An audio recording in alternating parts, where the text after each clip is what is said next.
Okay, well, thank you everybody for coming, and we will be speaking about artificial general intelligence. Now, before we do a deep dive, I would like to have a show of hands of how many people I would say are pretty familiar with artificial general intelligence, what it is, and how that interacts in the world. Raise your hand if you know what it is.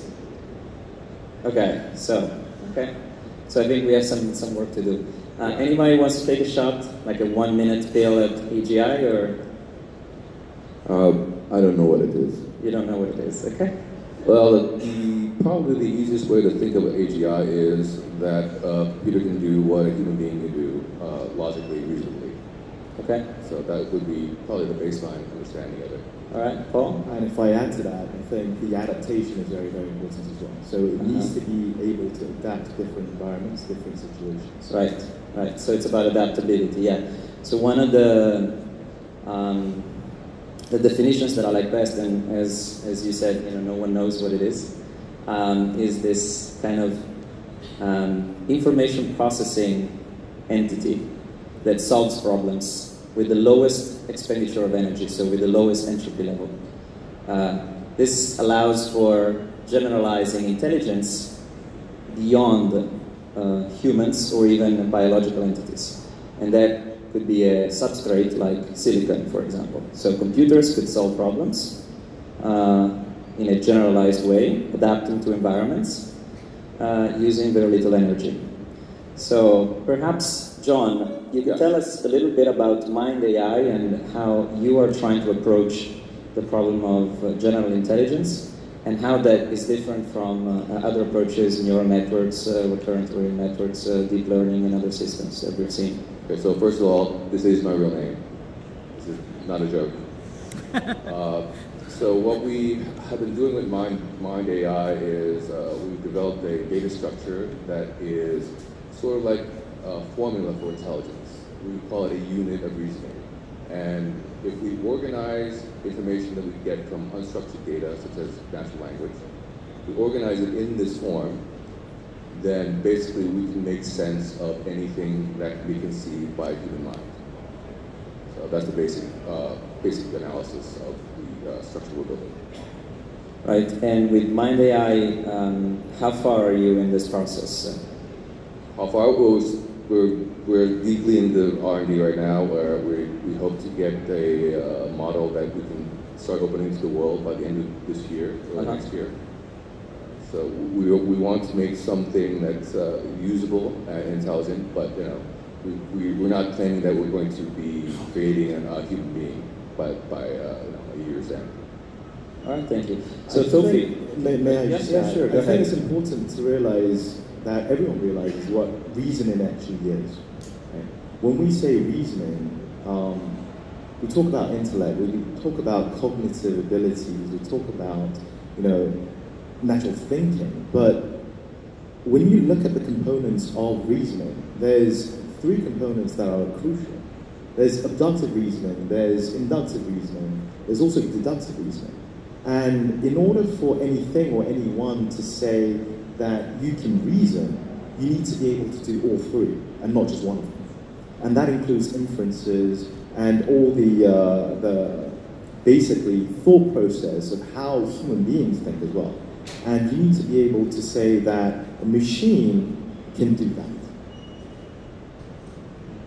So expanding on this, Toufi, could you tell all of us in the audience in particular what you think? I know you said you don't know what it is, but the difference between artificial general intelligence and let's say the machine learning that most people are familiar with, and then your own research and your involvement in this field, perhaps. Sure. So maybe I'll start with the latter. I've been in crypto and AI since 2001, long before the hype of blockchain and Bitcoin and all of this stuff. So I'm in it for the science, for the efficiency, for adding value to every human being. But at the same time, if you look at a long vision of what are we doing, what are we creating, are we here forever? As Homo sapiens, a little bit more philosophical, we've been here for 200,000 years. The Earth has been around for about 5 billion years. Maybe we have another 200,000 years, but it would be super awesome if you create something that can overlive us and kind of conquer the universe. So this is more like in the back of the mind of every AI scientist, that's the devil in us, okay? So call it devil or whatnot. Who here wants the species to extend beyond our lifetime, like in the millions of years? Who wants to be uploaded? Who wants to be uploaded in the collective consciousness and live 1 million years? Only 3 people, okay. Cool. So currently what I'm involved in from research perspective is a war on crypto, and it's a protocol called Toda protocol, and the ultimatum mission of Toda protocol is not to replace the existing layer 1 blockchain. It's more of the layer 0 where we have a TCP/IP. TCP/IP was not designed for blockchains. So with that, we have evidence of what we have built, and we're able to advance the transfer of value without having to depend on a ledger. So you can take Bitcoin, put it on top of it, or Ethereum or whatnot, and you're able to benefit from SECS, we call it. First S is the security, efficiency, confidentiality, and lastly scalability, and that spells sex. And why we do this? Because sex matters. Okay, so if I understand correctly, a lot of people are talking about second layer solutions, for example, the Lightning Network and the state channels in the blockchain, as almost the TCP/IP of the blockchain. But you're saying, we are building on top of TCP/IP, which isn't built for the blockchain, so you're building a layer 0. Correct. So all of those solutions, they're kind of cute, but they don't solve the core problem. You really need to go to the bottom layer to really solve what is it intended on doing. If we succeeded our mission, we were able to turn every single Satoshi to $1, meaning that every single Bitcoin would be worth $100 million in the economy that can actually live and be distributed for every single user across. So if I were to go back to your question about Mind.AI, I looked at Mind.AI several times, and I looked at the stuff that these guys are working on. I know some of the weaknesses, but I can live with the weaknesses they have, and I can tell you, I start with the weaknesses, and I like to start with the weaknesses. The weakness is that if you educate using the Mind.AI vision that bot or that engine, you, let's say, give it bad education, tell it to be a bad person, tell it to jump off buildings or whatnot, it will do that. That is weakness. However, if you give it the right, curated, like an encyclopedia or whatnot, it will learn, and that is super exciting. Like I said, I've been in AI since 2001, and I've seen a lot of approaches, and I have not seen this approach tried yet. As a humanity, we owe it to research to try this approach, and that's why I'm excited about these guys. Now, I'm telling you, full disclaimer, I don't have any engagement with them. I'm telling you from an outsider. I'd love to have an engagement with them. Maybe we can get married later or something. But I think you bring up a very, very good point, which is the quality of the data that you're training your set or your intelligence. How many here are familiar with the AI from Microsoft?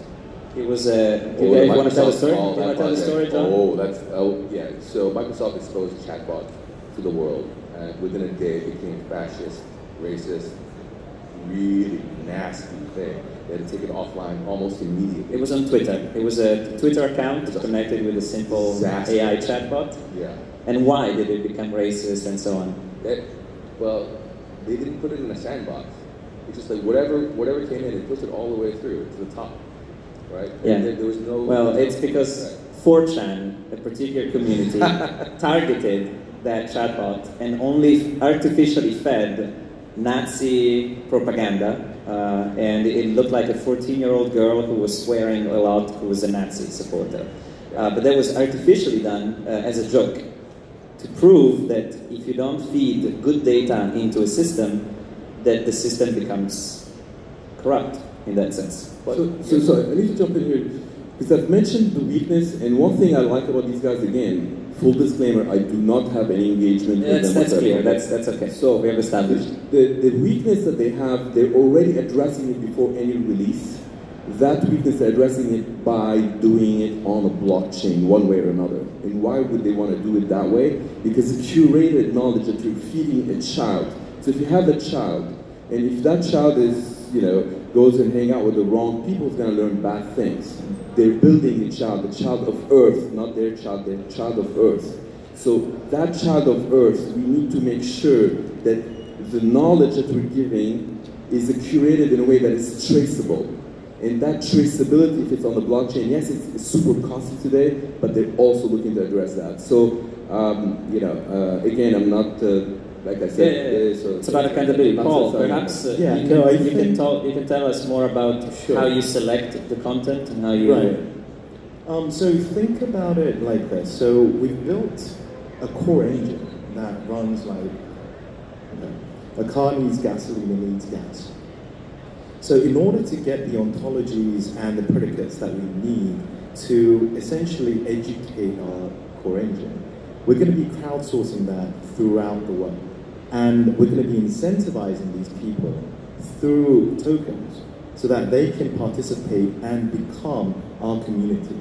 And whilst we're doing that, it's very important, like Toufi said, we need to be able to have a killer switch that can see or surgically remove anything that is bad coming into the system. And the beauty of, when we say AGI, is that it needs to be transparent. Right now, as everyone noticed and knows very well, that the AI systems today, it's a black box. You have no idea what's coming out. You don't know what's going on within those. You got a problem with black box? Yeah, the intelligence is actually a matrix of numbers, basically, right?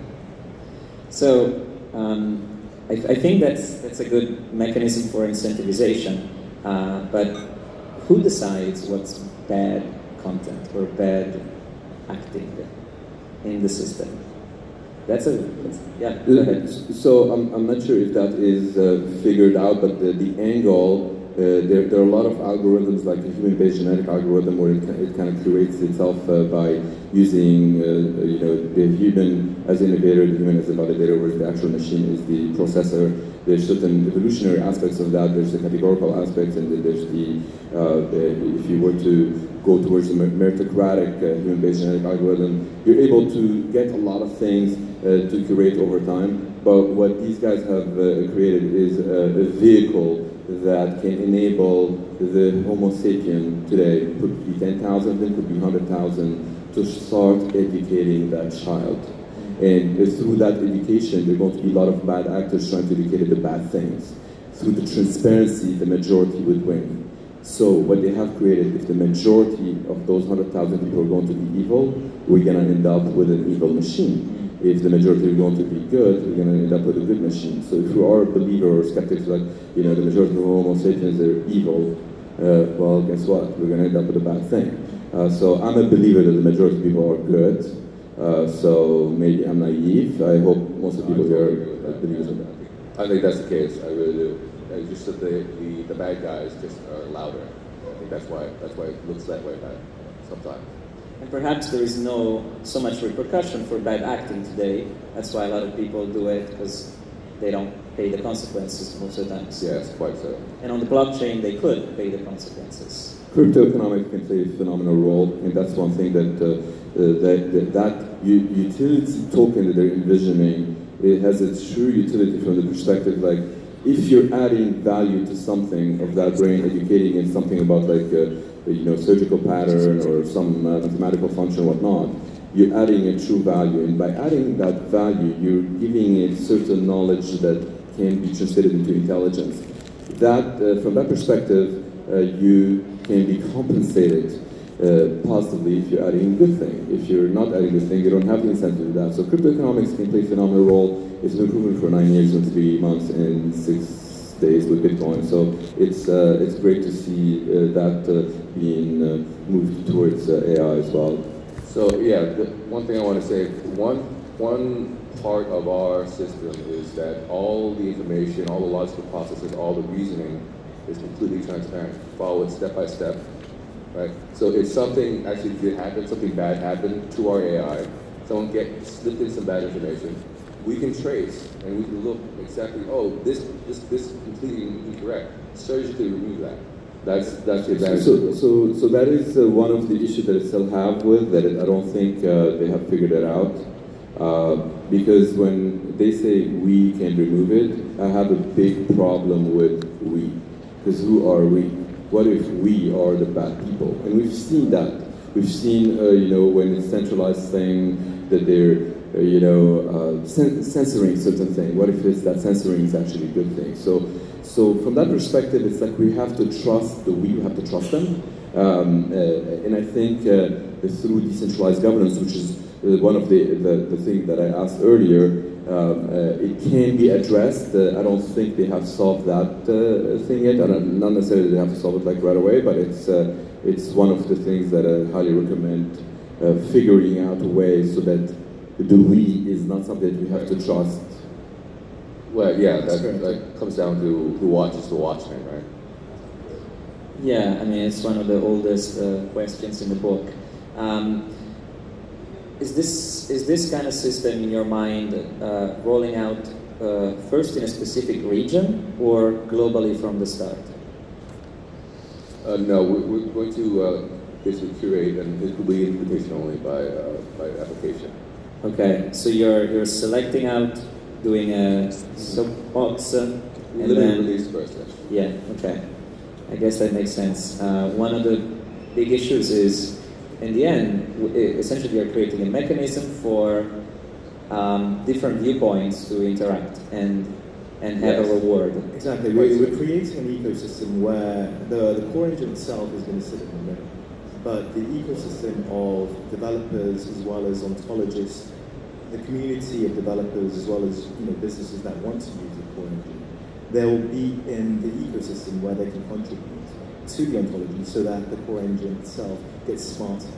And the whole thing is going to be open and decentralized so that we can actually allow the community to decide what kind of dApps are being made, what kind of applications it can have. I mean, if you look at electricity, I mean, the primary use of electricity was literally the light bulb, right? But with that, the secondary wave of evolution came with machines, building computers. That was powered by electricity. Then the third wave, the tertiary wave, is something like the internet, right? And then after that is something like Facebook, Uber, that can all, if you transcend it, comes from electricity. What we're saying is, we want to be like that. We want to have an open, decentralized AI. Initially, the primary applications may be, Java survive now, right?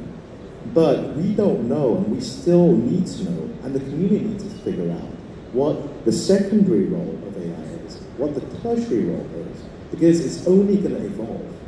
And what we're saying is, we're not saying that we've figured out AI or artificial general intelligence. So, can I ask a slightly controversial question? All right, so let's imagine that it's developed, within this framework, someone develops a way to, for example, fold proteins in a specific way, which can detect cancer cells, which can attack specific markers, and then, attack cancer cells on the liver. Great. Now, turns out that the same underlying system also can create excellent fake porn. Now, you have the same underlying mechanism that can be used for two completely different things. Now, do you allow for both to happen? How do you regulate, moderate, or incentivize different behaviors based on? And I think that the question is in general, it's not like just for Mind.AI. I think it's unfair to expect them to answer that question of in general to humanity, because this is No, it's an open question. That's why I said it was controversial. Okay, cool. Because and I think my question to Miko, I don't know if you recall, was that autonomous decentralized governance, introduction to AI and the impact of that. And I think this is extremely important because what folks fear from AGI is like, hey, it's going to replace people, maybe it's going to fight us, whatnot. I don't think we should fear that. What I think we should fear is through the path towards AGI, if there's such thing. First of all, we may not recognize it when it gets here. Second, the governance of super duper powerful AI can do bad things, kind of like you stated, using AI that was built for certain good, as we identify good, to do something that is identified good on the other side. Some other people identify good differently. Good is subjective, but can be bad for a lot of people. The devil is in a human, not in AI that we're building. We're building something. No, that's clear. I think what the discussion is really about is, given this fuel that you have, you can build cars or you can build flamethrowers. What is the right organizational structure and incentive mechanism that you create in order for this fuel to be used, which is the AI? Yeah, so I mean, it is a controversial question, because if anybody's got the answer to that, I would love to talk to them and, also marry them. Me too. Yeah. It's more like something for us to think about. That's right. And one of the things that I tell you that what I do as an altruistic thing that I do is it's something called AI decentralized. So when I give it a shout out, it's not something that I'm actually doing it for any profit or whatnot. This is part of the ACM mission. ACM is the #1 computer science in the world. It's the Issuance of Turing Award and whatnot. And when they elected me global chair for Practitioner Board Conference Committee, I suggested AI decentralized, and that's basically bringing decentralized governance into AI. If I had the answer to that question, I would have just brought it. It's more to have 870,000 AI practitioners with 280,000 blockchainers and cryptographers to work together to figure out a solution before it's too late, because we need it by design. Great. So before we close, I think we have still 5 minutes, is it? Okay. Paul, could you tell us, in your mind, your view in the next couple of years and then a 10-year perspective of what you think a good outcome would be for the artificial intelligence community and the blockchain community, and how you see Mind.AI participating into that ecosystem? Sure. To be honest with you, I think the second generation, the second wave of AI has already done its job. I mean, we have AlphaGo that can play, tremendous, players in the game of Go, but it doesn't know that it's playing the game. Okay? The third wave is, in my opinion, the AGI. But the AGI is a term that's very loosely kind of defined. And what I think Mind.AI is focusing on right now is literally the reasoning process. When we say the reasoning process, we're trying to see how a machine can think like us. And with the help of the community, obviously, we'll be getting a lot of ontologies that will get to us to that critical mass level. Once that happens, we believe, and the vision for it, is that the machine will be able to learn on its own. It will be able to go out, search for information, digest it, be able to reason with it, and come back with a conclusion.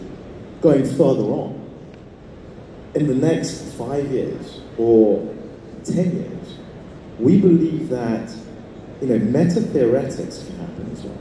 Meta-theoretics being that the machine can come up with its own original theories based on the theories and the facts that it already has. Now, that would be a dream come true, and that's the direction that we're going.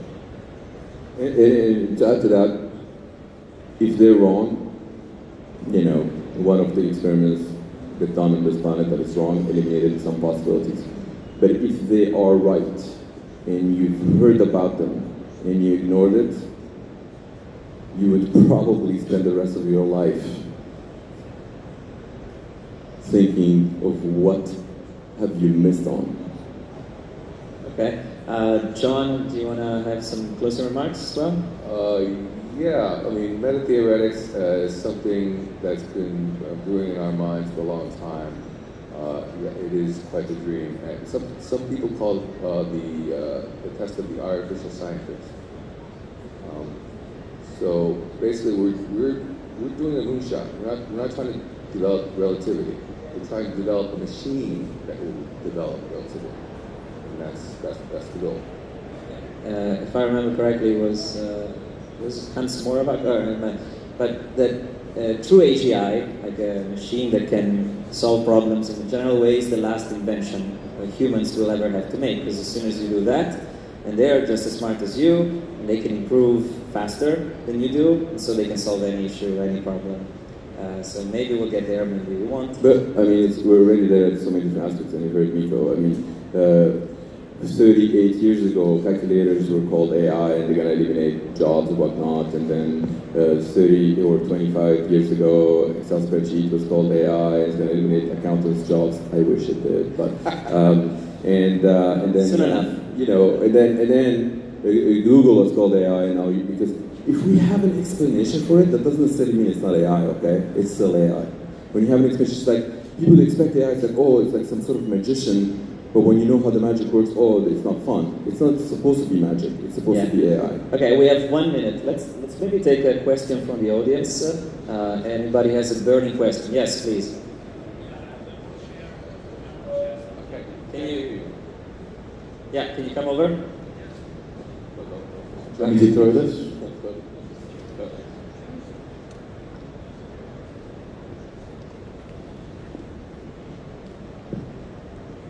Yeah, so I was in Davos this year, and I was standing at a bar and waiting to get some water, and next to me was a guy with a laptop, and he was writing an email, and I couldn't help because I was waiting a long time, so I peeked, and I'm a spiritual person, so the word consciousness popped into my mind, and I read a little bit further, and he was writing, okay, you could observe consciousness.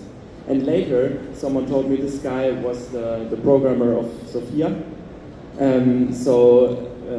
What would be your comments on that? Like, what is a marketing stunt, or is it actually possible that they observe consciousness? John, No, that's not consciousness. It's not consciousness.